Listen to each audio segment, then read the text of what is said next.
பாலசுப்ரமணியம் ஐயா. ரைட். அனைவருக்கும் ஆத்ம நமஸ்காரம். நம்ம உலக சேமை பிரயாசிகை இந்த புத்தகத்துல முக்குணங்கள் அதை பற்றி நேற்று பார்த்தோம். பொதுவாக இந்த 3 குணங்களுமே சாத்வீக குணமும் ராஜச குணமும் தமோ குணமும் நமக்கு அடிப்படையில பிறப்புக்கு காரணமாக அமைந்து விடுகிறது. நாம் உபஜீவனத்துக்காக வெளியில் வியாபிக்கும் பொழுது நிச்சயமாக சாத்வீக குணத்துடன் இருப்பது மிகச் சிறந்தது. ஆனால் அது குறிப்பிட்ட எல்லை வரைதான் நாம் ஜீவனை உணர்வதற்கான பாதைக்கு அது சப்போர்ட் பண்ணும். அதுக்கப்புறம் நாம் அந்த சத்துவ குணத்தையும் நான் விட்டால் ஒழிய நமது மனமானது அடங்கிய மனமாக ஆகாது. அந்த சாத்வீக சுகத்திலேயே இருந்து லயிப்பதை தாண்டி நம்மளுடைய ஜீவனை காப்பாற்றிக் கொள்ளக்கூடிய அந்த நிலையையும் நாம் பயிற்சியில் உறுதிப்படுத்த வேண்டும். அப்போது மட்டும்தான் எப்போது நமக்குள் இந்த முக்குணங்களுடைய தொடர்பு இருக்கிறதோ அப்போதெல்லாம் நம்முடைய ஜீவசக்தியான வாயு வெளியில் வியாபிக்கத்தான் தொடங்கும். அதனால நம்மளுடைய அந்த சத்துவ குணத்தையும் நம்ம விட்டு அந்த முக்குணங்களையும் அதை உற்பத்தியான இடத்திலேயே அதை உற்பத்தி ஆகாமல் நிலைநிறுத்தும் போது மட்டும்தான் நாம் இந்த மாயையான உலகத்தை நாம் வெல்ல முடியும் என்பதைத்தான் நேற்று பார்த்தது. இன்றைக்கு பார்த்தீங்கன்னா மாயை என்றால் என்ன? பொதுவாக யாதொன்று இல்லாதாகின்றதோ அதுவே ஆகும் மாயை. அப்ப யாதொன்று என்பது எதுன்னு பார்த்தீங்கன்னா நமக்குள் இருக்கக்கூடிய அந்த ஜீவன் நம்மை அறியாமல் இறப்பை நோக்கி அது பயணம் செய்து கொண்டிருக்கின்றது. இந்த அறியாமை இதைதான் நம்ம மாயைன்றோம். ஜீவசக்தியான வாயுத்தான் அறிவு. அந்த அறிவை நம்மால் காப்பாற்ற தெரியாமல் நாம் நிலை தடுமாறி கொண்டிருக்கின்றோமே, இதுதான் மாயை. அப்ப அறிவாகி அந்த ஜீவசக்தியான வாயு நமக்குள் இல்லாமல் கொஞ்சம் கொஞ்சமாக நம்மை அறியாமல் அது காலியாகி கொண்டே இருக்கின்றதே, இதுதான் மாயை. அப்ப யாதொன்று என்பது அது நித்தியமாக இருக்கக்கூடிய அந்த அறிவு. அந்த அறிவு என்பது ஜீவசக்தியான வாயு தான். ஆனா அது பிணத்துக்கு அந்த அறிவு என்பது கிடையாது. ஏன்னா ஜீவசக்தியான வாயு அதற்குள்ள கதாகதம் என்பது செய்யறது கிடையாது. அப்ப அந்த அறிவாகி அந்த ஜீவசக்தியான வாயுவை நமக்குள்ளேயே அது நிலைநிறுத்தும் போது தான் ஞானம், அதுதான் போதம். அதாவது நாம் உண்மையில் அறிய வேண்டிய கற்க வேண்டிய கல்வி அதுதான். அதுதான் நாம் அறிய வேண்டிய வித்தையும் அதுதான். என் ஜீவனை என்னால் காப்பாற்றிக் கொள்ள முடியாத வித்தை, மற்ற வித்தை எந்த வித்தையும் நமக்கு உதவாது. ஜீவனை அதோகதியாக்கி அது இறப்பை நோக்கித்தான் அது பயணம் செய்யும். மரணத்துக்குத்தான் அது வழிகாட்டும். இப்போ அந்த அறிவாகிய ஜீவசக்தியான வாய்வை நமக்குள் நிலை நிறுத்தணும். அதுதான் ஞானம். அந்த கல்வியை கற்க வேண்டும். அதுதான் போதம். அந்த வித்தையை நாம் அறிந்து நாம் நடைமுறை வாழ்க்கையில் செயல்படுத்த வேண்டும். அதுதான் அந்த வித்தை தான் அக்ஷரம். அதுதான் நாசமில்லாத வஸ்து. அது தானாகிய ஈஸ்வரன். அந்த ஈஸ்வரனாகி தானாகி அக்ஷரமாகி வித்தையாகி போதமாய் ஞானமாய் அறிவாய் நித்தியமாய் உள்ளது. இல்லாமல் போவதற்கே அதுக்குத்தான் மாயை என்று பெயர். அந்த மாயை என்பது அனித்தியமாகிறது. அறிவு இல்லாமல் நம்மை விட்டு அது வெளியே செல்லக்கூடியது. அஞ்ஞானமாய் இருக்கக்கூடியது. கற்க வேண்டிய வித்தை இல்லாமல் போகக்கூடிய போதம் இல்லாமதாகிறது. அக்ஷரம் இல்லாமதாய் தான் இல்லாததாகி ஈஸ்வரன் இல்லாததாய் தீர்கின்ற இந்த நிலைமைக்குத்தான் மாயை. இதுதான் சித்தவேதம் முதல் அத்தியாயத்திலேயே நமக்கு ஞானபிதா தெளிவுபடுத்துகிறாரு. அடுத்தது பாத்தீங்கன்னா பிரம்மானந்தம். மாயையா இருக்கின்ற நிலைமைகளில் இருப்பதால் தான் நம்ம இயல்பாகவே ஈஸ்வரன் என்பது யார் என்றோ, அவர் எங்கு இருக்கிறார் என்றோ, அவரை எப்படி நாம் சேவிப்பது என்றோ தெரியாமல் வெளி தோற்றத்துல நம்ம மதிமயங்கி மோகாந்தக்காரர்களாக இருக்கின்றோம். இதனாலேயே நம்ம தன்னைத்தான் அறியாம தன்னுக்குள் இருக்கும் அந்த விலை மதிக்க முடியாத அந்த பொருளை திருடி நாமனே அவரவர்களே நசிப்பித்து செய்கின்றோம். அப்ப அதாலேயே இந்த உலகத்துல செத்து போகின்றவர்கள் என்பவர் தன்னை அறியாமல் இருப்பவர்களாகத்தான் இருக்கின்றார்கள். அவர்கள்தான் பெரும் பாலானவர்களாகவே இருக்கின்றார்கள். அப்ப நம்மிடம் இருக்கக்கூடிய அந்த விலை மதிப்புடைய அந்த பொருள் ஒன்று இருக்கிறது. அதுதான் நாம் என்றைக்கும் உபஜீவனம் செய்து ஜீவிப்பதற்குரிய நமது சொத்தாகிய அந்த சுக்கிலம். அந்த சுக்கிலத்தை தான், அதுதான் உண்மையில் அது பிரம்மஸ்வரூபம். அது அதை திருடி அவரவர்கள் தான் திருடி அவரவர்கள் தான் நாசம் செய்து கொண்டிருக்கின்றார்கள். ஒரு அற்ப சுகத்திற்காக ஏதோ உலகத்துல பணம் சம்பாதிக்கணும், இல்ல பேரு புகழ் வேண்டும், ஏதோ பிற விஷயங்களை உலகத்தில் தேடி தேடியே ஒரு அற்ப சுகத்திற்காகத்தான் தன்னுடைய விலை மதிக்க முடியாத அந்த சுக்கிலத்தை இழந்து இழந்து கடைசியில் நசித்து போகிறார்கள். அந்த சுக்கிலம்தான் பிரம்மஸ்வரூபம். பொதுவாக அந்த சுக்கிலத்தினுடைய நிலையிலையும் பார்த்தீங்கன்னா, அந்த உலகத்தில் உள்ள எல்லா உயிர்களும் மிகவும் விரும்புவது எதுன்னு பார்த்தீங்கன்னா, ஆண் பெண் சேர்க்கையில் தான். அந்த புணர்ச்சி நேரத்துல அந்த உண்டாகின்ற நிலைமை இப்படித்தான் இருக்கு என்று யாராலையும் அது வார்த்தையால சொல்லதால முடியறது கிடையாது. அதுதான் உண்மையில் அது பிரம்மானந்தம். அந்த நிலையானது ஒரே கதியில் தான் அடைய, அந்த கதி இருக்கும் போதுதான் அதை அடைய முடியும். அது என்னன்னு பாத்தீங்கன்னா, ஆண் பெண் சேர்க்கையின் போது மனமானது வேற எந்த விஷயத்திலையும் அது செல்லாம, அது பஞ்ச இந்திரியங்கள் வழியாக அது வெளியில அந்த ஜீவசக்தியான வாய் வெளியில போகாம அது தனக்குள்ளேயே அந்த டைம்ல அடங்கி அது மேலும் கீழுமாக அது நடனம் செய்து அந்த நேரத்துலதான் தன்னுடைய ஜீவசக்தி அது மேலே சென்று அவரவருடைய பிரம்மாந்தரத்தில் இருக்கக்கூடிய அந்த சுக்கிலத்தை இலக்குகிறது.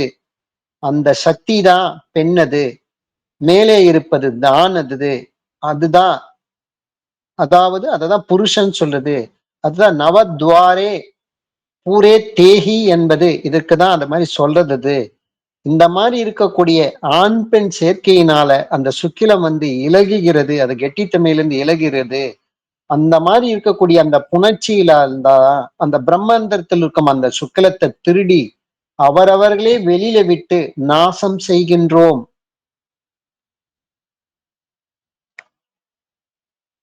ஆனால் அந்த உண்மையான பிரம்மானந்தம் வெளியில இருக்கிறது. ஒரு ஆணுக்கு ஒரு பெண் தேவைப்படுகிறது, ஒரு பெண் உயிரினத்துக்கு ஆண் தேவைப்படுகிறது.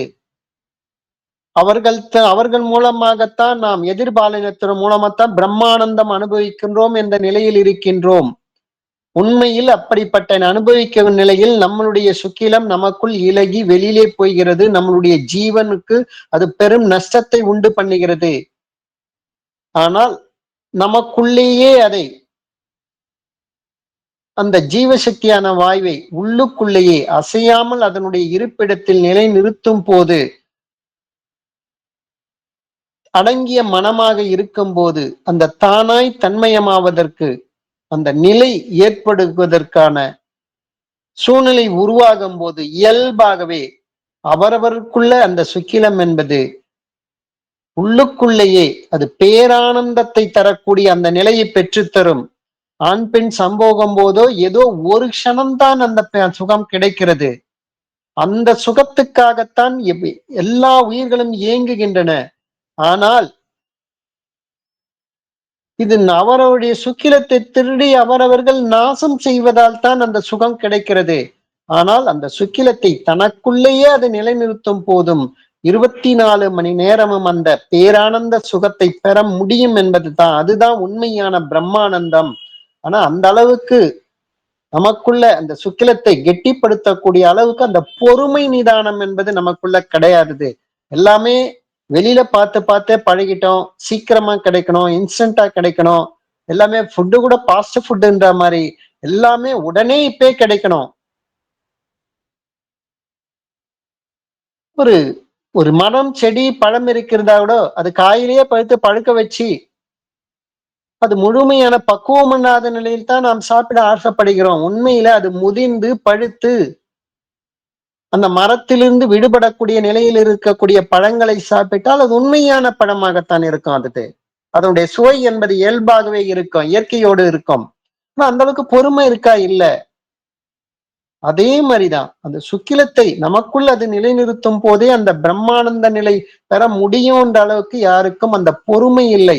அந்த பொறுமை இல்லாததால இன்ஸ்டன்ட்டா இப்பயே எனக்கு சுகம் கிடைக்கணுன்ற மாரி அவரவர்கள் சுக்கிலத்தை திருடி அவரவர்கள் நாசம் செய்கிறார்கள். அப்ப புணர்ச்சியினால் உள்ள அந்த பிரம்மந்தத்தை சுக்கிலத்தை திருடி வெளியிட்டு நாசம் செய்கிறோம். அப்படி நாசம் அடைவதுவே உண்மையில மாயை என்று பெயர். அந்த மாதிரி திருடி அனுபவிக்கும் போக சுகத்தை கூட எடுத்துரைக்க முடியாத நிலையில தான் இருக்கிறது. அந்த சுகத்தை இன்னதென்று நம்மளால விளக்க முடியல. அதுதான் உண்மையான ஆனந்தம். அப்ப சக்தி அந்த சென்று அந்த பிரம்மாந்தரத்தை தொடுகின்ற அந்த சமயத்தில் அற்ப சுக அந்த போகமானதால் தான் அந்த சக்தி அந்த பிரம்மாந்தரத்திலிருந்து அது ஐக்கியப்படுகின்ற அந்த ஒரு க்ஷண நேரம் அந்த ஆனந்தத்தில் இருக்கிற அத பத்தி தான் நம்ம எப்பவுமே சிந்தித்துக் கொண்டிருக்கின்றோம். அதுவே சதா சர்வகாலமும் கிடைத்தால் அது எவ்வளவு பெரிய அது பேர் ஆனந்தமாக இருக்கும். அந்த நிலையை தான் நம்ம பெறணும். அதுதான் உண்மையான அந்த பிரம்மானந்தம். அந்த பிரம்மானந்தத்துக்கு நம்ம வெளியில இருந்து எந்த சப்போர்ட்டும் எடுக்கக்கூடாது. அப்ப அவரவர்கள் ஜீவன் தான் தானாய் தன்மயமாக தன் ஜீவனையே சப்போர்ட்டா எடுத்து தனக்குள் இருக்கக்கூடிய அந்த சுக்கிலத்தையே அவரவர்கள் அந்த சப்போர்ட்டாக எடுத்தா மட்டும்தான் அது பிரம்மானந்தமாக இருக்க முடியும். இல்ல நம்மளுடைய தேவைக்காக வெளியே ஆனந்தத்திற்காக வெளியில வியாபித்து அதன் மூலம் ஏதோ ஒரு சப்போர்ட் எடுத்தனா அது உண்மையான ஒரு அற்பமான ஒரு சுகம் தானே தவிர அது உண்மையான அந்த ஆனந்தம் கிடையாது. அது நிலையானதும் அது கிடையாது. அப்போ அந்த பிரம்மஸ்வரூபமாக இருக்கின்ற அந்த சுக்கிலத்தை நாம் பானம் செய்து லயித்து என்றென்றைக்கும் நம்ம உபஜீவனம் செய்து ஜீவித்திருக்க வேண்டிய சொத்து தான் அந்த சுக்கிலம் அது. இத பற்றி நம்ம எதுவுமே நினைக்காத ஒரு நிமிட நேரத்தில் உள்ள அந்த சுகத்தை தான் அந்த ஜீவன்கள் விரும்பி அப்போ என்றைக்கும் ஜீவித்திருக்க வேண்டிய அந்த சொத்தை உபஜீவனத்துக்காக வேண்டிய ஜீவித்திருக்க வேண்டிய அந்த சொத்தை சொன்னுடைய சொந்த சொத்தை திருடி நாசம் செய்கின்றோம். இப்படி நாசம் செய்யாமல் அஸ்திவாரமா இருக்கின்ற அந்த உயிரை வெளியே செல்ல இடம் கொடுக்காமல் எப்போதுமே நம்ம சதா உள்ளிலேயே நடத்தினால் அந்த டைம் தான் பிரம்மந்தரத்தோடு ஐக்கியமடைந்து அந்த பிரம்மானந்தம் அந்த நிலையை நம்ம அடைய முடியும்.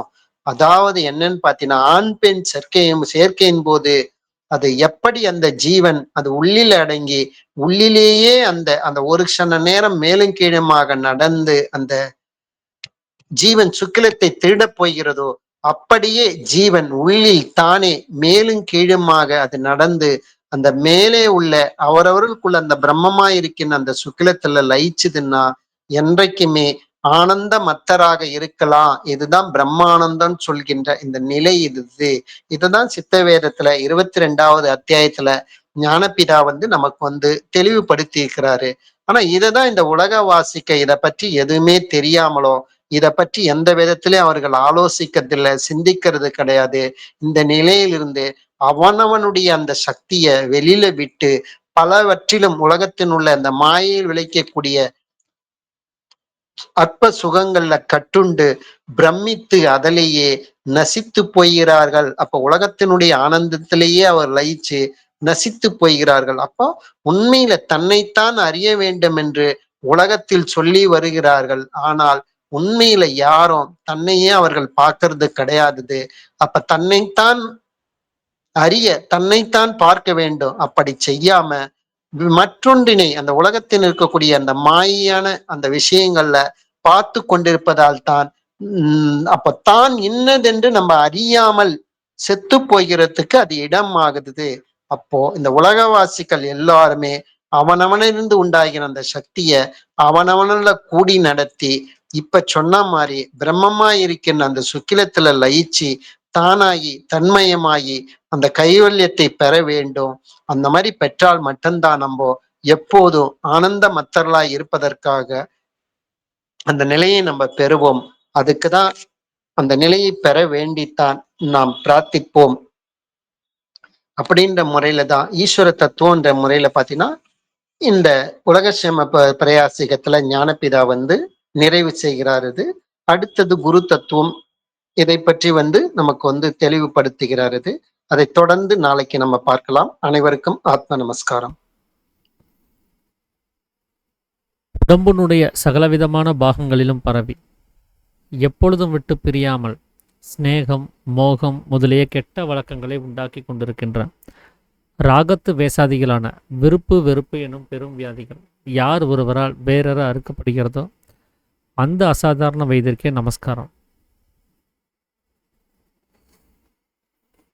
நாம் இது வரைக்கும் ஈஸ்வர தத்துவம் அப்படிங்கிறது என்ன அப்படிங்கிறத தொடர்ந்து கவனிச்சுட்டு வந்திருந்தோம். ஸோ இன்றைக்கி நம்ம பார்க்க இருக்கிறது குரு தத்துவம்னா என்ன. ஏன்னா குருங்கிறது யார் அப்படின்னு நமக்கு தெரிஞ்சாதான் ஈஸ்வரனை அறிய முடியும். ஏன்னா அவர் தான் புரோகிதராக இருந்து நமக்கு அந்த ஈஸ்வரனை காட்டி கொடுக்கக்கூடியவராக இருக்கிறார். அதனால் பொதுவாக நாம் ஒரு உபதேசம்னு சொல்லி வாங்கினாலே அது குரு உன்னுடைய வழிகாட்டுதல் இல்லாமல் நடக்காது அப்படின்னு தான் உலகத்தில் எல்லாருமே சொல்லி வருவாங்க. அதனால் குருவினுடைய அந்த செயல்பாட்டை பற்றி, அவருடைய அருமையை பற்றி நாம் இது வரைக்கும் கேள்விப்படாதவங்களே இருக்க முடியாது. அந்தளவுக்கு அந்த குருனா அது அதனுடைய இம்பார்ட்டன்ட் என்ன அப்படிங்கிறத நல்லாவே புரிஞ்சு வச்சுருப்போம். ஆனால் இது வரைக்கும் இந்த சாஸ்திர புராணங்களை கவனித்து பார்த்தோம் அப்படின்னு சொன்னால், அந்த குருவுக்கு யாராவது பணிவிடை செய்திருக்காங்களா, குருவுக்கு யாராவது சேவகம் செஞ்சுருக்காங்களா அப்படிங்கிறத நம்ம ஆலோசனை செஞ்சு பார்க்கணும். துருவன் அப்படின்னு சொல்லி ஒருத்தர் ஒரு 5 வயசுலேருந்தே தவம் புரிகிறாரு அப்படின்னு சொன்னால் அவருடைய குரு நாரதர். ஆனால் நாரதருக்கு எந்த ஒரு பணிவிடையும் செஞ்சது கிடையாது. நாரதர் என்ன சொன்னாரோ அதை கேட்டு நடக்கிற வேலையை தான் அவர் செஞ்சார். அதே போல தான் ஸ்ரீராமர் அப்படின்னு சொல்லக்கூடியவருக்கு குரு வசிஷ்டராக இருக்கிறாரு. இந்த ராமர் வசிஷ்டருக்கு சேவகம் செய்ததாக அந்த புராண கதைகளில் கிடையாது. ஆனால் வசிஷ்டர் சொன்ன வாக்கியங்களை சரியாக கேட்டு புரிஞ்சுக்கிட்டு அதன்படி நடந்தவராகத்தான் அங்கே காண்பிக்கப்படுறாங்க.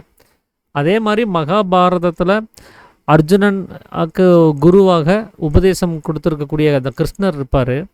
ஆனாலும் அவர் அங்கே கிருஷ்ணருக்கு சேவை செய்த மாதிரி எந்த ஒரு விஷயமும் அங்கே இருக்காது. ஆனால் கிருஷ்ணருடைய வார்த்தைகளை கேட்டுக்கிட்டு அதன்படி நடந்த நிலைமையை தான் நம்ம கவனிக்க முடியும். அதனால் இங்கே இந்த புராண கதைகளில் அந்த குரு சிஷியன் சார்ந்த எல்லா அந்த சம்பவங்களையும் நம்ம கவனிச்சுட்டு தான் வரோம். ஆனால் அதில் நாம் அந்த குருவுக்கான பணிவிடைகள் செய்கிற அந்த விஷயத்தை நம்மளால் கவனிக்க முடியறதில்ல. அப்படி குருவுக்கு பணிவிடை செய்தோம் அப்படின்னு சொன்னால் அதனால் பலன் உண்டாக போகிறதும் கிடையாது. இன்னமும் சொல்லப்போனால் நமக்கு நஷ்டம்தான் ஏற்படும். எப்படி அப்படின்னா, சாமி ஒரு உதாரணம் சொல்கிறார். ஒரு கடையில் விதை விற்கிறாங்க. நம்மளுடைய வேலை அந்த கடைக்காரர்கிட்ட போயிட்டு நமக்கு என்ன விதை வேணுமோ அந்த விதையை கேட்டு வாங்கிட்டு அதை பயிர் செய்யணும், அந்த விவசாயம் செய்யணும். நாமளும் போய் அந்த கடைக்காரர்கிட்ட கேட்குறோம், அவரும் நம்ம கேட்ட விதையை எடுத்து கொடுத்துட்டாரு. அடுத்தது நாம் என்ன பண்ணணும் அப்படின்னா, அந்த விதையை பாதுகாக்கணும், அந்த விதையை ரட்சிக்கணும், அந்த விதையை வளர்க்குறதுக்கான வழிகளை பார்க்கணும். அதை விட்டுட்டு அந்த விதையை கொடுத்தவரை போய் பிடிச்சிக்கிட்டு அவருக்கு பாத சேவை செஞ்சுக்கிட்டு அவரை வணங்கிட்டு இருந்தோம்னு சொன்னால் இங்கே விதை என்ன ஆகும்னா அங்கே பலன் தர்றது கிடையாது. அப்படி தான் நமக்கும் இந்த உபதேசமானது கொடுக்கப்பட்டிருக்குது. நமக்குள்ளார அந்த ஆன்மீகத்துக்கான விதையானது உபதேசமாக உள்ளே விழுந்திருக்குது. நாம் ரட்சிக்க வேண்டியது, நாம் சேவகம் செய்ய வேண்டியது எதற்கு அப்படின்னு சொன்னால் நமக்குள்ளார விழுந்திருக்கக்கூடிய விதையாக இருக்கக்கூடிய சித்த வித்தைக்கு தான். அந்த வித்தையை சேவகம் செய்யாமல் வித்தை கொடுத்தவரை நம்ம சேவகம் செஞ்சுட்டு இருந்தோம்னு சொன்னால் அந்த வித்தையினுடைய பலனானது நமக்கு உண்டாகிறது கிடையாது. அப்போ அந்த விதையை நாம் சேவிக்காமல் விட்டுட்டோம்னு சொன்னால் அந்த விதையானது நாசம் அடைஞ்சு போயிடும். அப்புறம் நமக்கு அதுக்கான பலன் உண்டாகிறது இல்லை. அந்த விதை ஏற்கனவே நமக்கு இறைவனால் கொடுக்கப்பட்டிருக்குது. அது ஒவ்வொருவருக்குள்ளார இருக்கக்கூடிய பிஜம் அப்படின்னு சொல்லக்கூடிய சுக்கிலமாக இருக்கக்கூடியது, அதுதான் உயிர் ஆற்றலாக இருக்குது. அந்த உயிர் ஆற்றலை நாம் நமக்குள்ளார சேவகம் செஞ்சு வைக்கணும். சேவித்தல் அப்படின்னு சொன்னால் அது உட்கொள்ளுதல் அப்படின்னு அதுக்கு அர்த்தமாகுது அப்படின்னு சாமி ஏற்கனவே 4ஆம் அத்தியாயத்தில் சொல்லியிருப்பார். அப்படி அந்த உயிர் ஆற்றலை உட்கொள்கிற வேலையை செய்யாமல் அதை வெளியில் கொண்டு போகிற வேலையை செய்கிறோம் அப்படின்னு சொன்னால் நிச்சயமாக நம்முடைய உயிர்த்தன்மையானது நசிஞ்சு போகும், நமக்கு நஷ்டம்தான் ஏற்படும். ஏன்னா நாம் வெளியில் ஒருத்தர்கிட்ட உபதேசம் வாங்கியிருக்கிறோம் அப்படின்னு சொன்னால் அவருக்கு நம்ம சேவை செய்கிறதா இருந்தால், அவரை வணங்குவதாக இருந்தால், நாம் நம்ம ஜீவனை வெளியில் விட்டு நாசம் செய்யாமல் அது முடியாது. அந்த ஜீவனை நசிப்பித்து தான் இன்னொருத்தருக்கு வணக்கம் சொல்ல வேண்டியதே இருக்குது. அந்த ஜீவனை நசிப்பித்து தான் இன்னொருத்தரை கவனிக்க வேண்டியதாகவே இருக்குது. அப்போ இங்கே ஜீவனுடைய ஸ்நேகமானது அங்கே இல்லாமல் ஆகும்போது தான் மற்றொன்றை கவனிக்க வேண்டிய ஒரு நிலைமைங்கிறது ஏற்படுது. அதனால தான் வெளியில் இருக்கக்கூடிய குருன்னு சொல்லி யாரையாவது நம்ம நம்பி அதை கவனிக்கிறோம் அப்படின்னு சொன்னால் இங்கே ஜீவனை இழக்க வேண்டியதாக இருக்குது. அப்படி நமக்கு உபதேசம் கொடுத்துருக்கக்கூடிய இந்த உபதேசத்தை தன்னுடைய பகிரந்த பிரயத்தனத்தினால கண்டுபிடித்திருக்கக்கூடிய சுவாமி சிவானந்த பரமசர் கூட என்ன சொல்கிறார் அப்படின்னா, நம்மை ஒரு குருவென்றோ ஆன்மீகத்தில் உயர்ந்த நிலையில் இருப்பவர் என்றோ எண்ணி யாரும் என்னிடத்தில் வர வேண்டாம். ஒரு சகோதரனாக நம்மிடத்தில் வந்து வேண்டியதை கேட்டுக்கொண்டு செல்லலாம் அப்படிங்கிறதையும் அவர் சொல்லியிருக்கிறத நம்ம இந்த இடத்துல நோட் பண்ணணும். அப்போ அவர் தன்னை எந்த இடத்துலையுமே ஈஸ்வரனாகவோ குருவாகவோ நமக்கு அவர் காண்பித்து தரலை.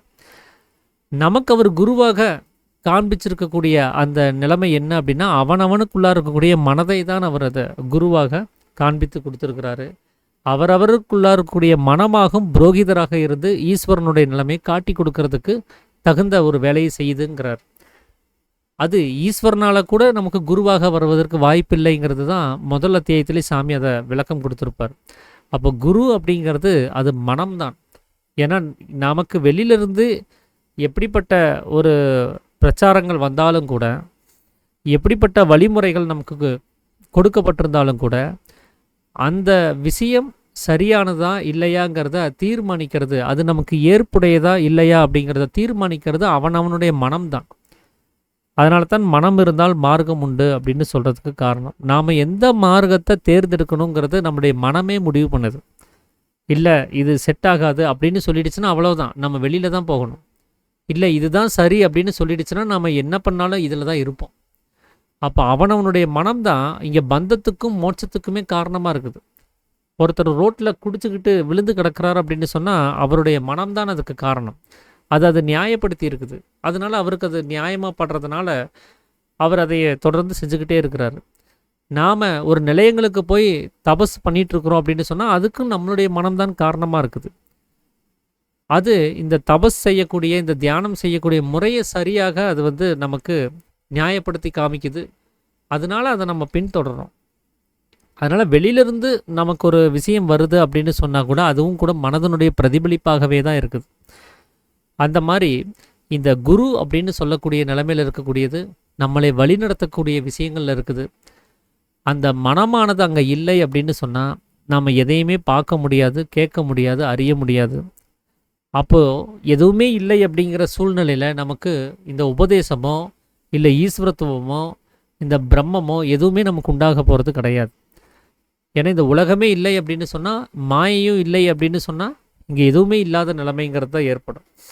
அதனால் இந்த ஒரு குரு சிஷியன் அப்படிங்கிற ஒரு முறையானது இங்கே எந்த வகையில் பார்க்கப்படுது அப்படின்னா, ஒரு வழிகாட்டி எப்படி போகணும் அப்படின்னு சொல்லி ஒரு கேள்வி கேட்டால் அவர் எப்படி பதில் சொல்லிவிட்டு அவர் வேலையை பார்க்க போகிறாரோ, அவர் வழி சொன்னதுக்கப்புறம் அந்த வழியை கேட்டு தெரிஞ்சதுக்கப்புறம் நாம் நம்ம வேலையை பார்க்குறதுக்கு எப்படி போகிறோமோ அந்த மாதிரி தான் இங்கே குரு சிஷியன்கிற ஒரு முறையாகவே சாமி நமக்கு வலியுறுத்தி இருக்கிறார். அதனால் பெயரளவில் மாத்திரமே குருவாக இருக்கக்கூடியவர் நமக்கு மோட்சத்துக்கான மார்க்கமானது எந்த வகையில் இருக்குதுங்கிறத தொட்டு காமிச்சு அதுக்கப்புறம் அவர் வேலையை பார்க்க போயிடுவார். அவருடைய வேலை என்ன?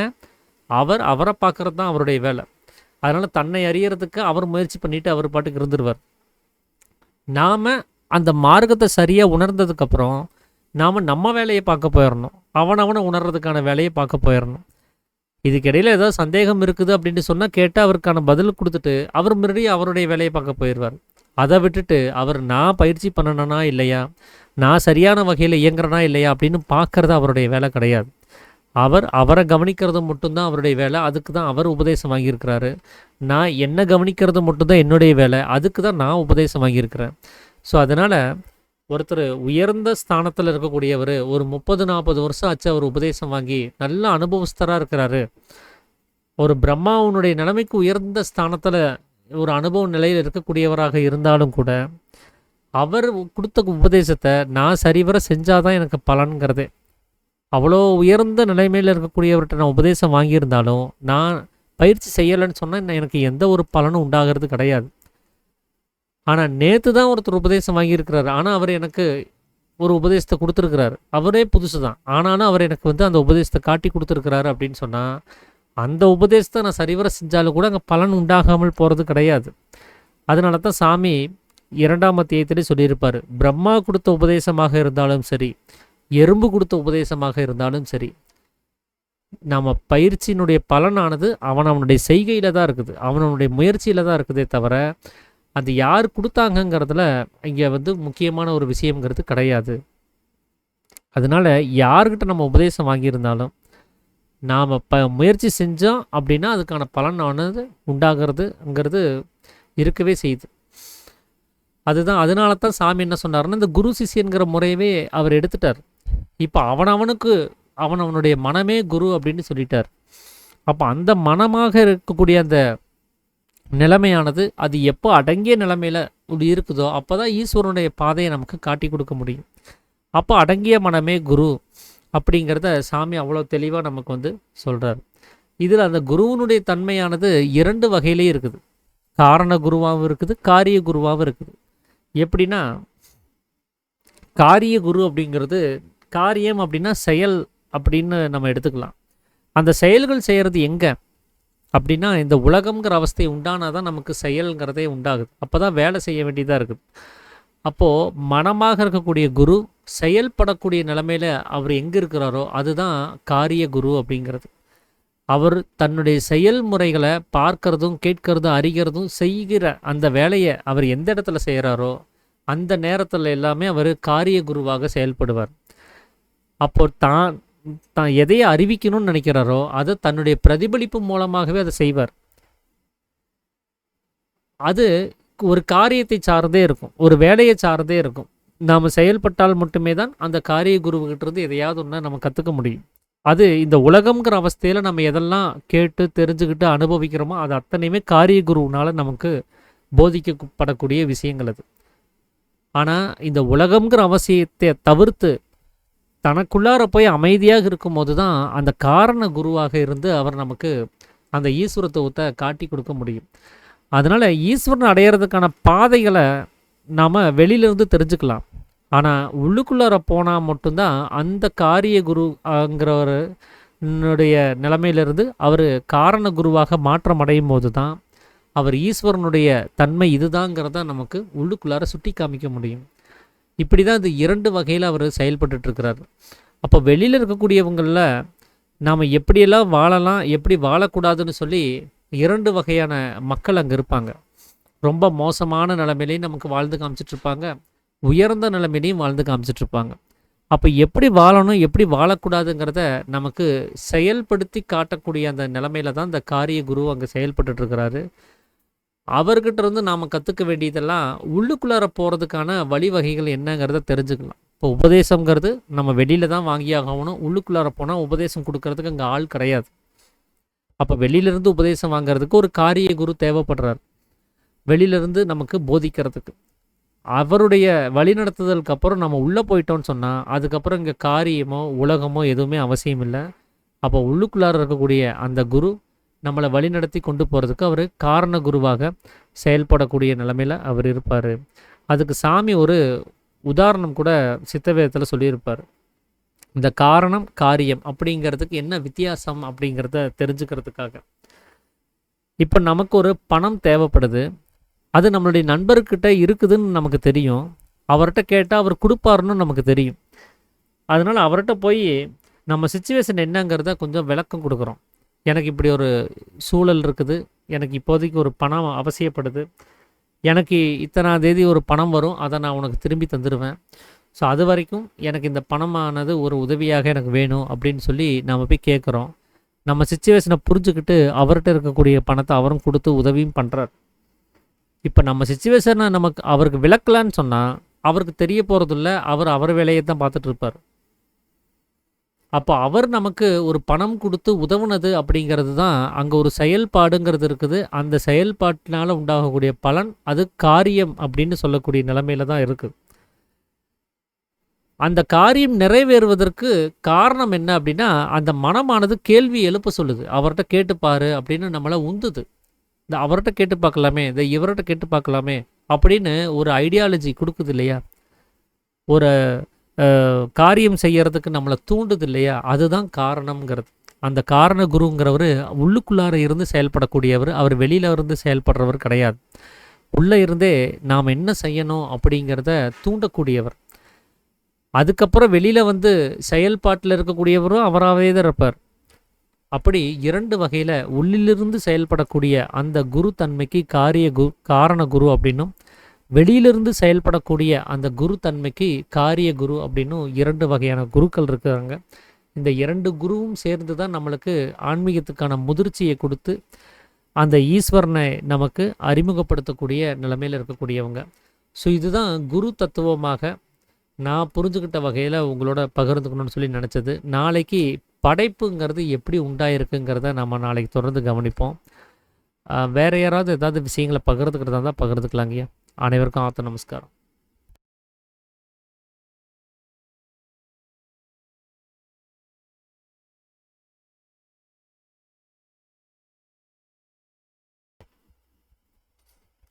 சரிங்க, அப்போ நிறைவு பண்ணிடலாங்களா?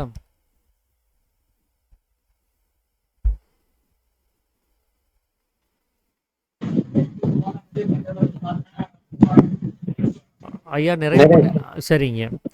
அப்போ நாம் இந்த உபதேசத்தை வாங்கும் போது ஒரு சத்திய வாசகத்தை முன்னெடுத்து வாங்கியிருப்போம்.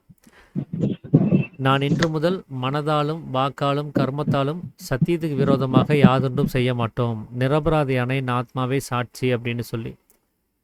ஸோ நாம் குரு தட்சணையாக கொடுத்து வாங்கின ஒரு விஷயம் அப்படின்னு பார்த்தீங்கன்னா அது இந்த சத்திய வாசகம் தான். நாம் குருவுக்கு தட்சணையாக கொடுத்தது, எனக்கு உபதேசம் கொடுக்கறதுக்காக வேண்டி நான் குருவுக்கு கொடுத்த தட்சணை. அதை நம்ம திரும்ப பெறுவது அப்படிங்கிறது அது குரு சண்டால துரோகமாக இருக்கும். குருவுக்கே நம்ம ஒரு பெரிய துரோகத்தை இழைக்கிறதுக்கு சமமாகும். அப்போ நாம் இந்த சத்திய வாசகத்தை மீறாமல் இருக்கிறது தான் குருவுக்கு செய்யக்கூடிய ஒரு மரியாதை அப்படின்னு நம்ம எடுத்துக்கலாம். ஆனால் அது அதோட மட்டும் நின்று போகிறது கிடையாது. அது நம்முடைய ஜீவனையும் ரட்சிக்கக்கூடிய ஒரு விஷயமா இருக்குது. நாம் இந்த உபதேசம் வாங்கினதுடைய நோக்கத்தை நிறைவேற்றுகிற அந்த விஷயமாகவும் அது இருக்குது. அதனால் இந்த வித்தை நம்ம வாங்கினதுடைய நோக்கம் என்ன?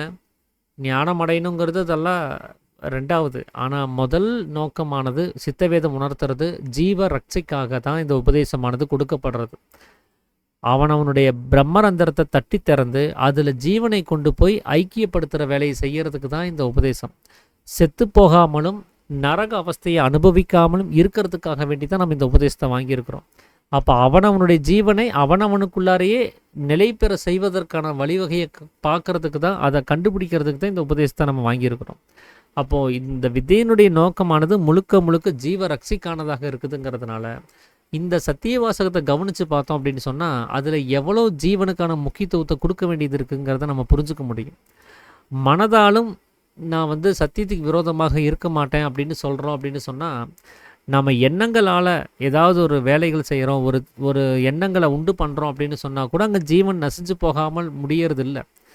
அப்போ அது சத்தியத்துக்கு விரோதமான விஷயந்தான். ஏன்னா ஜீவன் நசிஞ்சு போகுது, அந்த ஈஸ்வர சேவையானது அங்கே இல்லாமல் போகுது.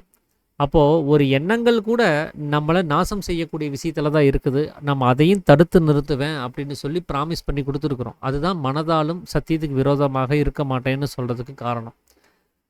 இன்னொன்று, வாக்காலும் சத்தியத்துக்கு விரோதமாக இருக்க மாட்டேன் அப்படின்னு சொன்னால், இந்த சப்தம் அப்படிங்கிறது அக்னி ஸ்வரூபமாக இருக்கக்கூடிய அந்த வஸ்துவானது எரிஞ்சு போகிறது, அது தகித்து போகிறது அப்படின்னு சொல்லியிருப்பார். அப்படி சப்தமாக அது எரிஞ்சு போகுது அப்படின்னு சொன்னால் அங்கேயும் ஜீவனானது நஷ்டமாகியே தீருது. அந்த ஜீவனானது அங்கேயும் நாசமாகி போகும்போது நாம் இல்லாமல் ஆகிற நிலைமை தான் உண்டாகுது. அப்போ அந்த ஜீவ ரட்சையானது அங்கே உண்டாகிறது கிடையாது, அந்த ஜீவ ஸ்நேகமானது அங்கே உண்டாகிறது கிடையாது. அப்போது ஒரு வாக்கால் நாம் ஒரு சப்தத்தை எழுப்புகிறோம் அப்படின்னு சொன்னால் அந்த சப்தம் எழுப்புவதற்கு என்ன வேணால் காரணம் இருக்கலாம். இந்த சத்சங்கம் பேசுகிறதாக இருக்கட்டும், வெளியில் போய் நாம் ஏதாவது ஒரு நல்ல உபதேச முறைகளை பேசுகிறதாக இருக்கட்டும், வீட்டில் பேசுகிறதாகட்டும், தொழில் ஸ்தாபனங்களில் பேசுகிறதாகட்டும், இது அத்தனையுமே ஜீவ ஸ்நேகம் இல்லாத செயல் தான் அது. ஏன்னா அவனுடைய ஜீவனை நசிப்பித்து நாம் செய்யக்கூடிய ஒரு வேலையாக இருக்கிறதுனால இது எல்லாமே சத்தியத்துக்கு விரோதமான விஷயங்கள் தான் இது.